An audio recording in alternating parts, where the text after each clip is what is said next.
অনেক আগে আরবের এক মরুভূমির গভীরে এক রহস্যময় শহর ছিল। শহরটির নাম ছিল আল জোহারা, যা ঝলমলে মণির মতো উজ্জ্বল ছিল। শহরের প্রায় সব মানুষই বিশ্বাস করত যে আল জোহারায় প্রচুর সোনার খনি লুকানো আছে, কিন্তু সেই খনি খুঁজে বের করা একদম সহজ ছিল না। শুধু একজন সত্যিকারের সাহসী এবং নিষ্ঠাবান মানুষই তা পেতে পারত। একদিন সেই শহরে এক দরিদ্র যুবক আসে। তার নাম ছিল জাফর। সে ছিল অত্যন্ত সাহসী এবং বুদ্ধিমান, কিন্তু সে খুব গরিব ছিল। তার বিশ্বাস ছিল যে আল জোহারার সোনার খনি তাকে ধনী করবে। তাই সে খনির খোঁজে মরুভূমির গভীরে প্রবেশ করল। মরুভূমির সেই পথে জাফর একজন বৃদ্ধা মহিলার সঙ্গে দেখা করে। বৃদ্ধা মহিলা তাকে দেখে বলেন, বাচ্চা, আমি জানি তুমি কি খুঁজছো, কিন্তু জেনে রাখো, এই খনি খুঁজে পেতে গেলে তোমার অন্তরের প্রকৃত শক্তি দরকার হবে। জাফর মহিলার কথায় মনোযোগ দেয় এবং জানতে চায়, আমার কি করতে হবে? বৃদ্ধা মহিলা একটি ছোট্ট সোনার চাবি দেয় এবং বলে, এই চাবিটি তোমাকে জোহারার সেই সোনার খনির দরজা খুলতে সাহায্য করবে।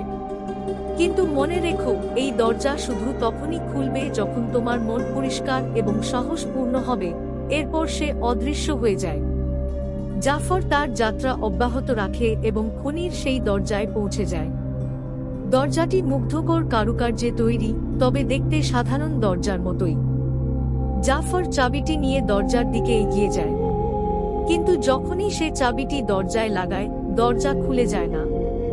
সে হতাশ হয়ে বসে পড়ে। জাফর ভাবতে থাকে বৃদ্ধা মহিলার কথা। হঠাৎ তার মনে পড়ে, তার মন পরিষ্কার এবং সাহসপূর্ণ হতে হবে। সে নিজের সব লোভ এবং অর্থলাভের চিন্তা মন থেকে সরিয়ে দেয় এবং সত্যিকারের অন্তরের শান্তি খুঁজে বের করে।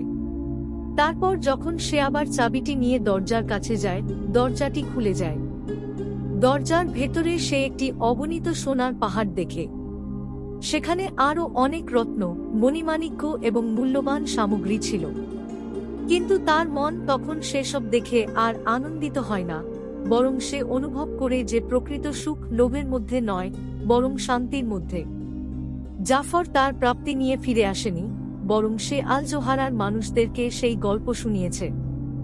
এরপর থেকে আল জোহারার মানুষ তাদের জীবনের লোভ থেকে মুক্ত হয়ে প্রকৃত সুখের খোঁজে বেরিয়েছে। আল জোহারা ধীরে ধীরে শান্তির শহরে পরিণত হয়েছে, আর সেই যুবক জাফরের গল্প আজও মরুভূমির বাতাসে ভেসে বেড়ায়।